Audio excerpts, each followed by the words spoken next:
Great. Well, so our final speaker for the year will be Benedict Russell, talking about STV manipulation, how to win an election by supporting your opponent.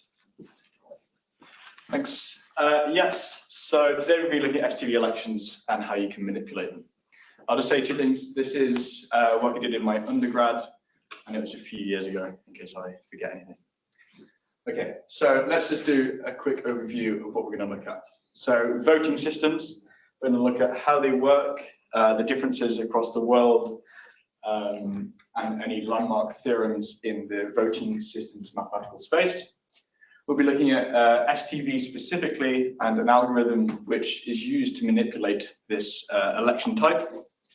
And then a stability measure for STV elections before deriving a few results, and then looking at a data study for this measure. Okay. So voting systems across the world, we've got varying levels of democracy. On this graph, you can see for a democracy index all the way up to 10. Much of the Western world is considered democratic. And this is dependent on the impact an individual has upon the election's result, the participation of the entire populace, and various impact factors like this. The actual most democratic country, according to this index by our world data, is Norway. Second only by New Zealand at 9.2 out of 10. Okay, so we know that the elections work differently. You can have democracy in different forms. So let's define this mathematically. Ultimately, you have some candidates, which we denote as C, and you have a set of voters, which is denoted as V. The idea is you want to map between your votes and your candidates to decide who will win your election. Now, let's just run through these. So C, simply let's do 1, 2, 3, if you've got 3 candidates. Throughout the slides, we might use C1, C2, C3, just to highlight that these are the candidates we're looking at. And then you have votes on this set. Okay, so you've got a vote is a complete list on the permutations of this candidate set. So 1, 2, 3 would be this vote prefers candidate 1, then candidate 2, then candidate 3 in that order. Now, every single possible combination is a valid vote, and we assume that these will be complete for the sake of this study.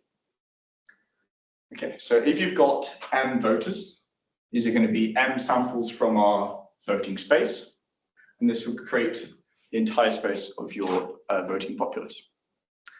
Okay, so we've got votes, we've got candidates. Now we need to decide how we're going to go between these two. So we have 2 options. Depending on your election, you might map to a single candidate, such as the US election, or you can map to a set of candidates. So this one, we've got votes actually mapping to the set of votes itself. So this is used when you need multiple winners. You want to construct a preference list or a vote of the entire populace itself. Now this is used often for proportional representation, such that the first, second, third might get allocations depending on where they come, and it's not just about the person who won the election. Okay. So this is just elections in general, and these 2 functions which we're concerned with, we want to have some nice properties. First of all, the axiom of completeness. So we would like in our preference list that we construct for our population that for any pair of candidates, we have one is preferred to the other. So you either have C1 is preferred to C2, or C2 preferred to C1. The second thing we need is transitivity.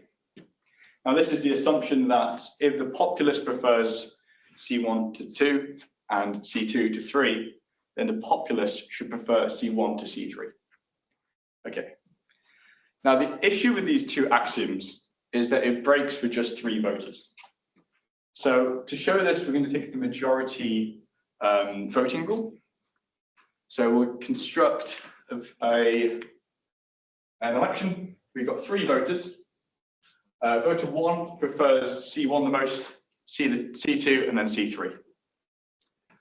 In the rest of these columns, we're going to plot the relative preferences. So voter 1 prefers C1 to 2, prefers C2 to 3, and C1 to 3. Okay.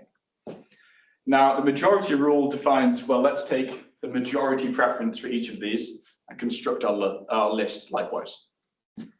So for this one, the first column is going to be C1 greater than C2. That's the preference for the populace. C2 to C3, and then C3 to C1. Now, the issue with this is it breaks the axiom of transitivity. Okay. You have C1 preferred to C2, 3, but it breaks C1 greater than C3. So for just very small examples, we can think of cases where it's just going to break the two simple axioms. And it only gets worse from here. Arrow's impossibility theorem states that for any social welfare function, that if you assume 3 principles, it's not going to work well, unless it's a dictatorship. Okay. So first principle, the weak Pareto principle. So this means if every single person in your populace thinks candidate 1 is better than candidate 2, this should be reflected in your output. Okay. Independence of irrelevant alternatives. So if I add candidate 4 in any of this, it should only add another column. It shouldn't change the relative preferences. Okay. It doesn't matter where it goes, your relative preference for 1 to 2 shouldn't change by the addition of another candidate.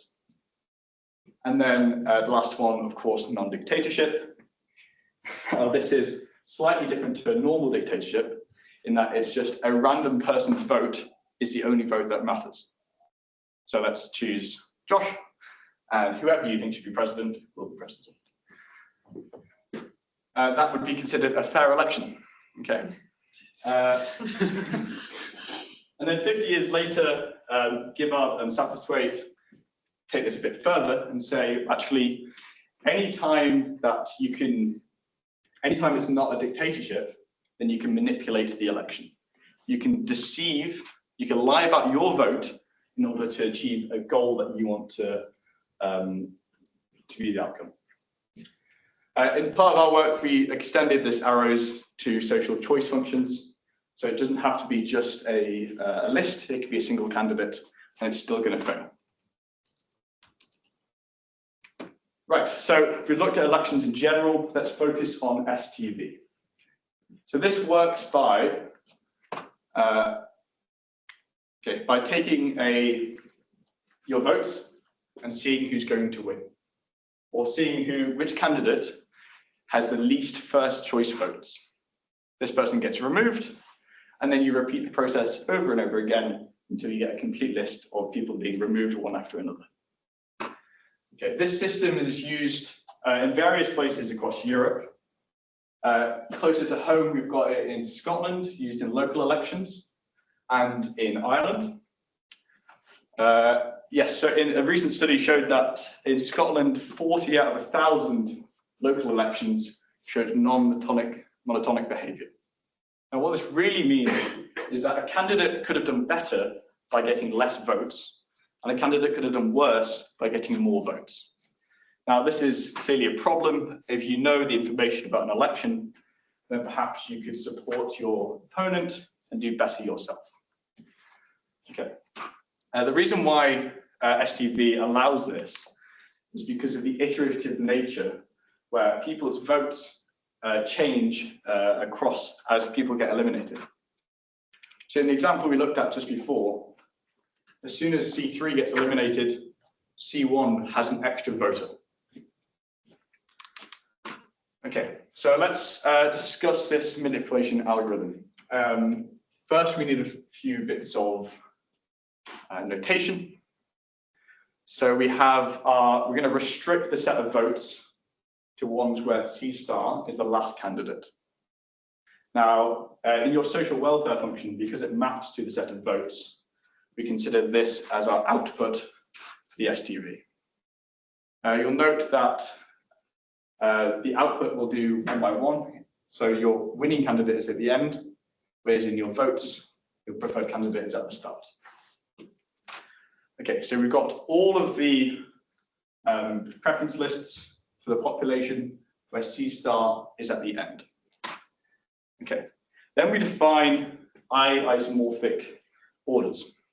So this simply means your order is the same until the ith position. Now, in your algorithm, this will speed up your computation if you're trying to enforce one of these to occur. Because if you know you cannot have C1 at the start in your first example, then you will never have it at the start. So the algorithm will work by iteratively making sure that your ordered list happens in that order. So let's look at this election. No interference at all. We've got 4 voters. C1 has 2 votes. C2 has 2 votes. And the desired candidate has 0 votes. So with a coalition of size 4, can we make this preference list happen? Well, okay, the first thing we're going to do is add 3 votes to C star. Let's do that. And then we need C2 in this list to lose. So we, just for C2 to lose, we need to add an extra vote for C1. Okay, so then we look at the votes now and we go, okay, C1 has 3 votes, C2 has 2, and C3 or C star has 3 votes. C2 gets eliminated. Okay. Because C2 is eliminated, their votes get crossed out, and we're left with C1 with 4 votes and C star with 4 votes as well. Now, we started with a coalition of 4, and we want C star to win. Now, in this case, it's a draw, and so we say we are unable to enforce the election to happen exactly as we desired. Okay, so the algorithm works iteratively, going through each preference list and saying, can I make this happen? Votes can be reused as soon as a candidate at the top of your list becomes eliminated. This ensures the most efficient algorithm for manipulating, as well as the I-isomorphic removal of orders. Okay, so we've got the manipulation algorithm. Now we want to see, okay, how do I know how stable my election is going to be? We define a ratio of all potential orders in which your candidate would win, and we see how many of these can I enforce. Okay, so say you know most information about an election, and you want your desired candidate to win. The higher your ratio is, the more it doesn't matter the exact ordering of what's going to happen, and you can be pretty confident you can make your target win. Okay, so this is going to converge to 1 as the number of your number of people in your coalition of voters tends to infinity. 2 nice properties about this is it is monotone non-decreasing, or monotone not quite increasing with coalition size. This just means if you've got an extra voter, it can only help you. And then it's non-monotone with everything else.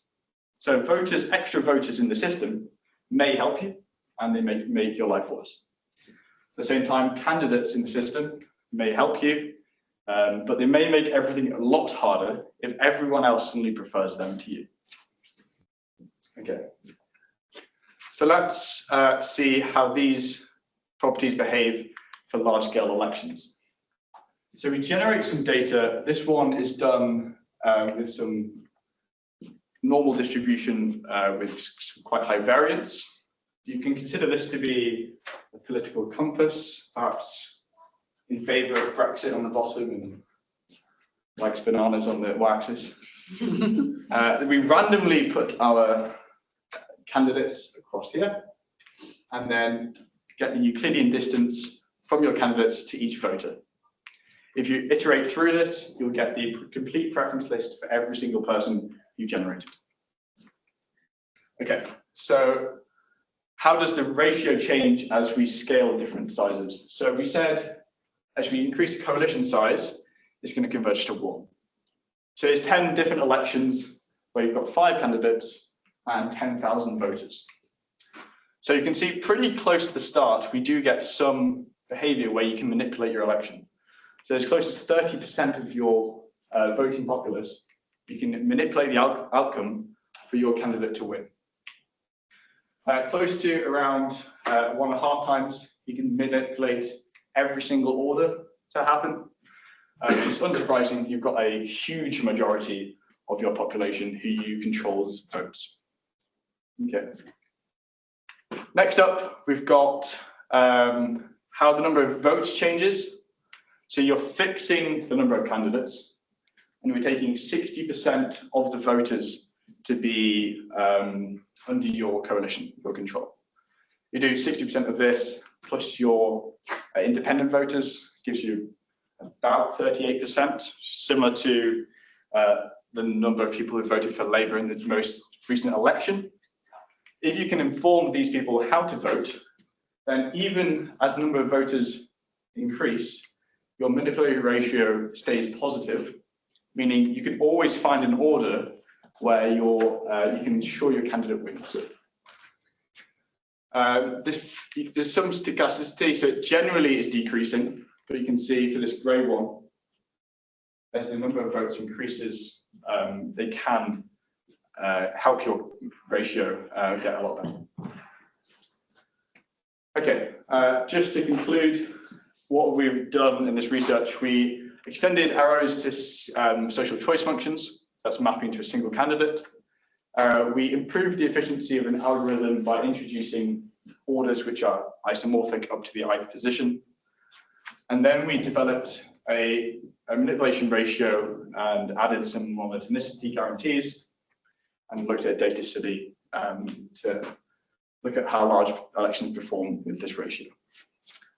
Future work, which hasn't been done, is time complexity bounds for this efficiency improvement, and using actual polling data to see how this would change given real-life elections. Okay, thank you for your time.